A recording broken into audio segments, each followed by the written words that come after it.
I think we have already worked on a small task to record about what makes you more or less motivated to work hard at university.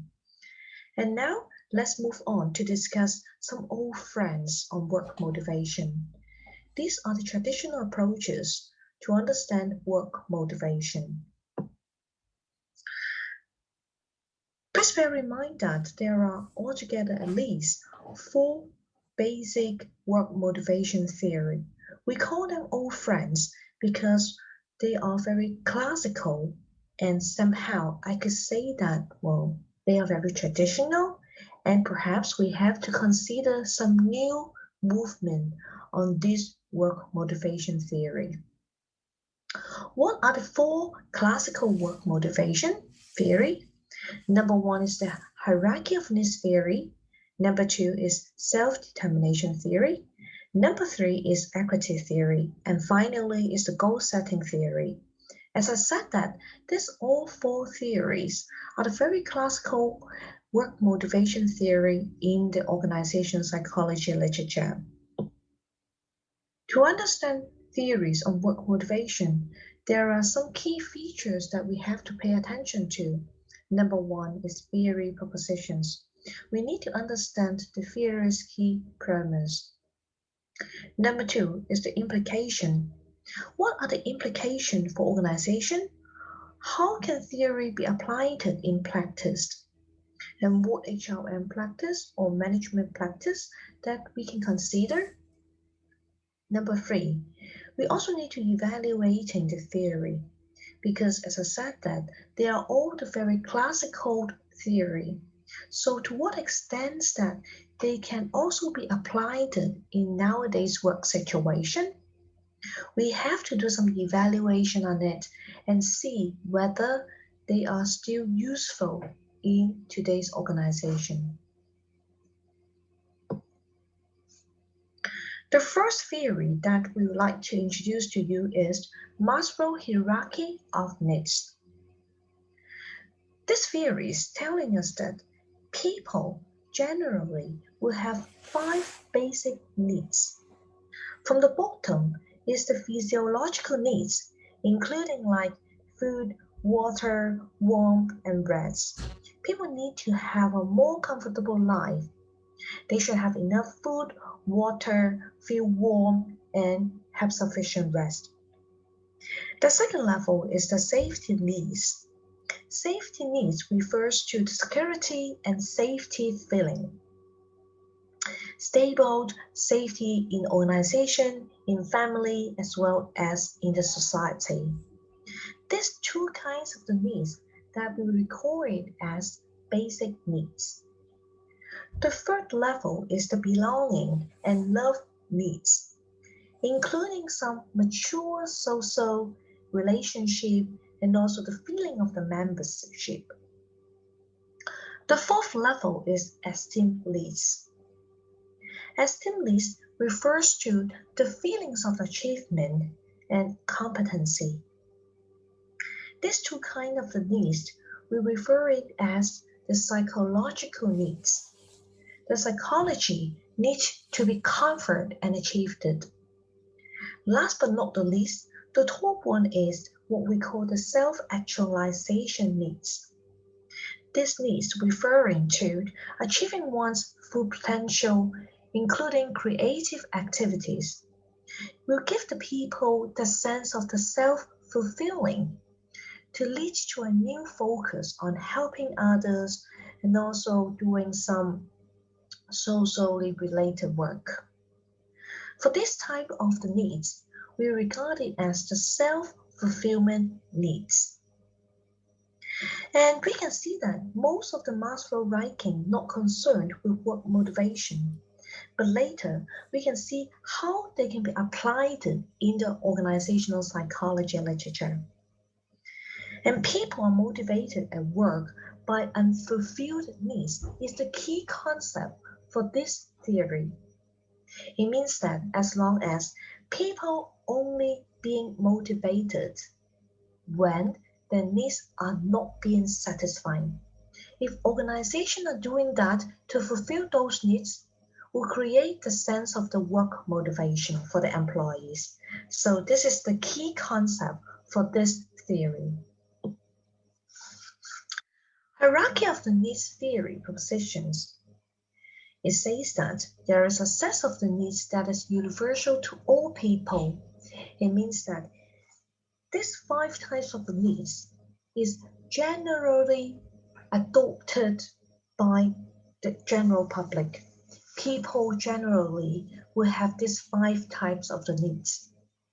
And we can also see that these needs exist in a hierarchy from the bottom to the top.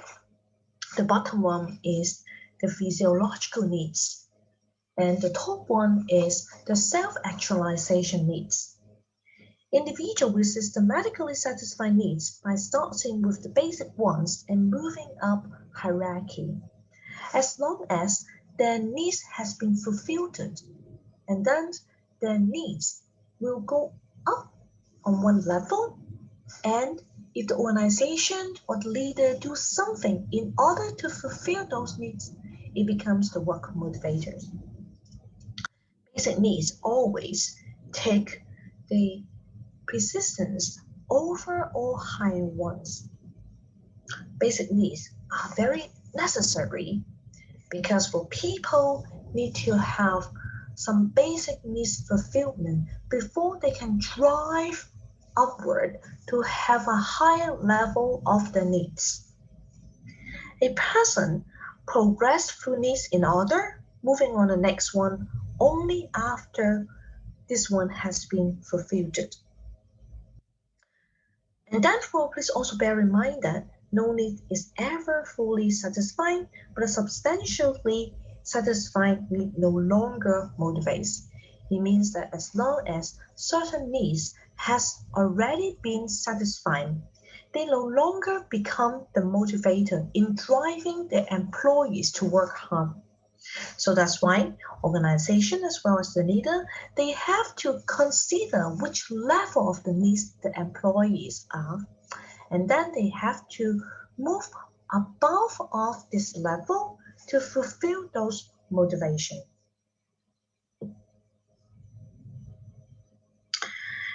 And here is one of the examples that we can see. And now it seems that the cats very comfortable, they have a very safe place to live, and they already got a lot of food, and so they fulfill those physiological needs, both in the basic needs. But then, well, how about socialization? It seems that no one have time to play with them, so they look very unhappy and boring. In this case, we have to play with them. We have to coordinate, play with them, and so to make them happy. Once we play with them, they are very happy, they're motivated, and this needs become no longer their motivator. So what should we do? Perhaps we have to consider something above the psychological needs, such as we may give them something to do, some challenging work to do, some challenging tasks to work on, so that in order to make them feel happy. So this is the logic of work motivation. The same to the organization employees. As long as we have already satisfied in certain needs, and these needs no longer become the drive to motivating us to work harder. So we have to consider to move upward, to try to move the employees to work harder. What do you think this theory applied to work setting? According to Maslow, it says that if you only have a hammer, you tend to see every problem as a nail.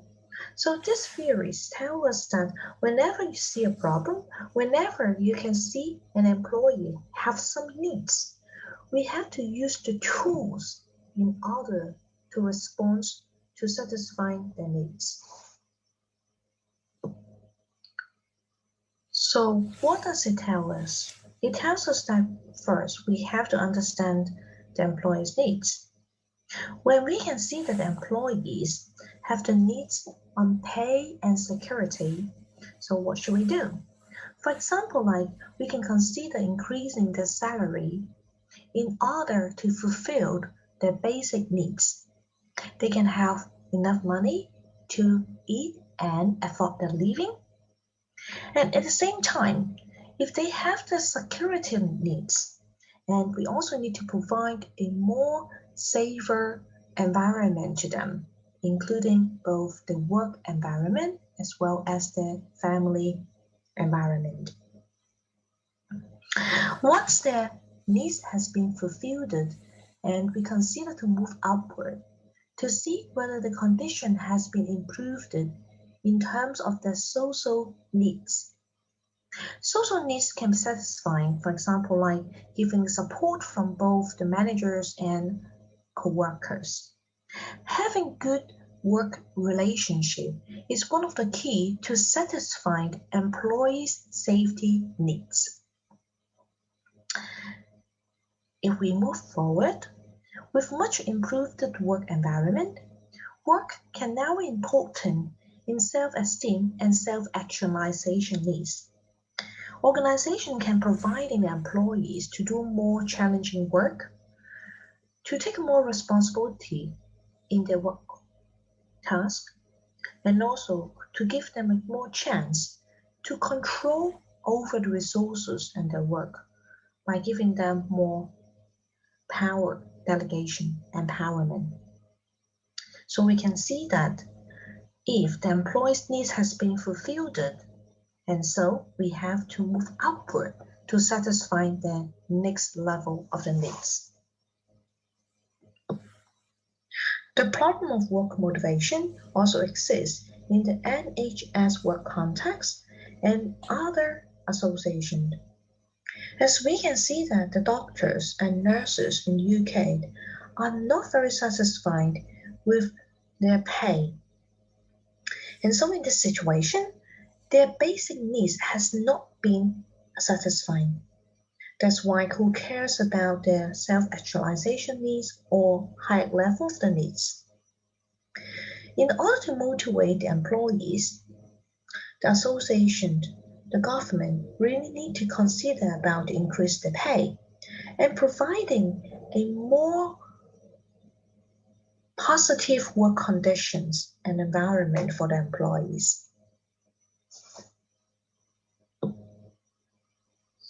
Hierarchy of needs theory evaluation. Although it seems that Maslow's hierarchy of needs is very useful, but it still have some drawbacks that should be noted. Number one, the theory is difficult to actually test, and there is a lack of the consistent empirical support on how should we test the theory. It is really very hard to know what types and what level of the needs that each employees they have and how we're going to satisfy their needs is really very hard to test. Number two, some practical applications which emphasize need for a secure and supportive work environment especially, but mainly in theories. It is really hard to apply it in certain extents. For example, like how do we shift from one needs to the next one? Because in some of the cases that we don't know which level of the needs that the employees have, and in more cases that are the needs really hierarchical or concurrent? In some situation, nowadays the employees, they may have different kinds of the needs at the same time, rather than if their lower level of the needs has been fulfilled and create the new needs at a high level. For the concurrent needs, for example, like today's employees, they may not necessarily to fulfill their basic needs. Instead, they're looking for some high level of needs, such as the need for having a better relationship with the boss and co-workers, and at the same time, they also need to have the self-esteem needs. They want to take some challenging work and to do some difficult and challenging task. In this situation, we cannot say that once their basic need has fulfilled it, and they will move on to the higher level of the needs. Instead, they will have multiple needs at the same time. Besides that, we could also see that the concept of self-actualization needs is not very clear. What do you mean by self-actualization with you? Probably, the interpretation could be very different across two different people. For some people, they will consider that doing some voluntary work or social work will help them to fulfill their self-actualization needs.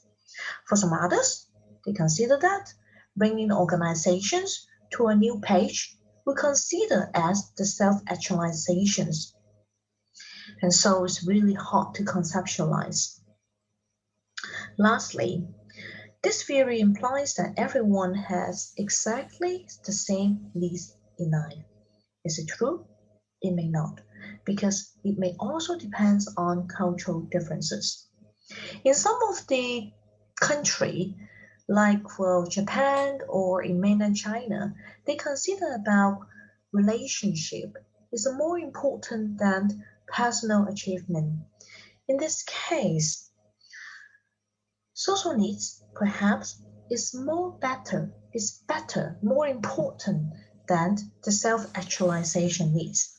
But in some other country, like US, UK, Europe, and they are more likely to be individualistic. And so we can see that for this type of the employees, they may have a stronger needs on the self-actualization as well as the social esteem needs. We cannot say that which one is better than the other one because it's about cultural differences. That's why if we just consider that everyone has exactly the same hierarchy, this is not correct. This is the challenge in understanding the Maslow hierarchy of the needs.